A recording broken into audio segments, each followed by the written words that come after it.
Hello, guys. Good evening to all of you. I hope you are guys doing absolutely fine. तर मित्रांनो, आज आपण नवीन chapter सुरू करणार आहोत, जो की आहे द पार्ट ऑफ सेंटेन्स.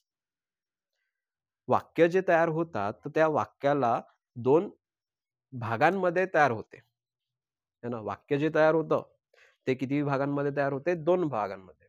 मग आता ते 2 भाग कोणते? किंवा त्यांचा वापर कसा? किंवा त्यांना वापरतात कसं? किंवा त्यांना ओळखायचं कसं? हा सगळ्यात मोठा क्वेश्चन. आहे ना. मग त्याच्यासाठी आपण आज इथे त्यांच्याबद्दल काय करून घेणार आहोत, माहिती करून घेणार आहोत. In a sentence there are two parts. किती पार्ट्स आहे? 2 parts. First one is the subject and second one is the predicate. तर चला बघू सब्जेक्ट म्हणजेच काय आणि प्रेडिकेट म्हणजेच काय. Subject means subject is the doer of an action. Subject म्हणजेच की डोअर ऑफ अन ऍक्शन. आता डोअर ऑफ अन ऍक्शन याच्यावरनं काय कळते आहे, म्हणजेच की सब्जेक्ट जो असतो तो वाक्यामध्ये काहीतरी करत असतो किंवा जी क्रिया ज्याच्याकडनं घडताना दिसते त्याला आपण काय म्हणू शकतो, कर्ता म्हणू शकतो.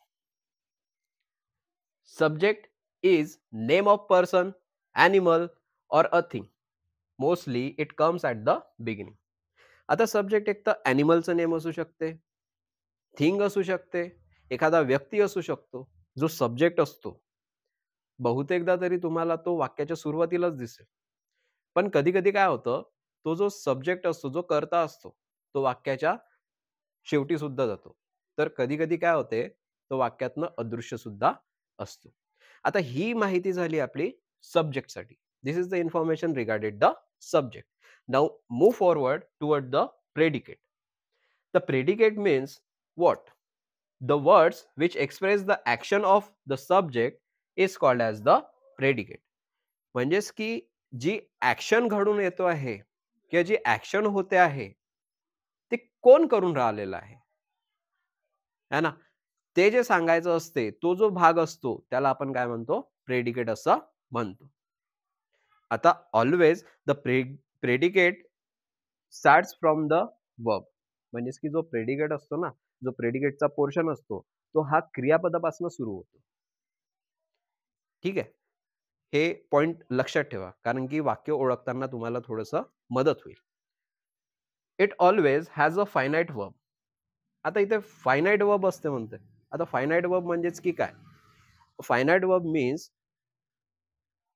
असं वर्ब ज्याच्यावरती कर्ता त्यासोबतच काळ याच्या काय पडतात, मर्यादा पडतात. त्याला आपण काय म्हणतो, फायनाइट वर्ब असं म्हणतो. ठीक आहे. A finite verb works with the subject of a sentence to give a sense of completeness. Finite verb हा सब्जेक्ट सोबत काय करतो, काम करतो, कारण की त्याला वाक्यातनं पुरेपूर काय करायचं असते, अर्थ द्यायचा असतो. किंवा तो सब्जेक्ट काय ऍक्शन करते आहे, कशासाठी तो आलेला आहे, ते जे सांगण्याचं काम असतं ते कशाचं काम असतं, प्रेडिकेटचं असतं. आता तुमच्यासाठी खाली इथे एक एक्झाम्पल लिहिलं आहे आणि त्याच्यामध्ये मी सॉर्ट आउट करून दिलेलं आहे की सब्जेक्ट कोण असतो आणि प्रेडिकेट कोण असतो किंवा त्याची स्टार्टिंग कुठून असते.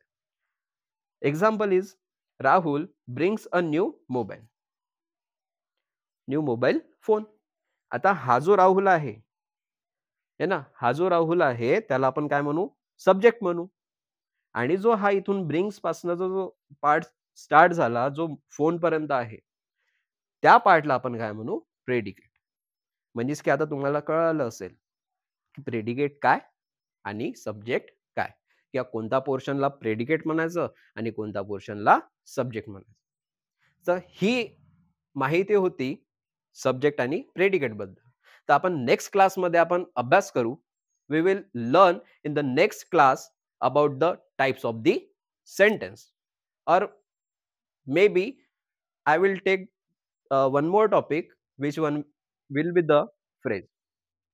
So if you wanted to learn about the phrase, do comments on that and I will bring it for you.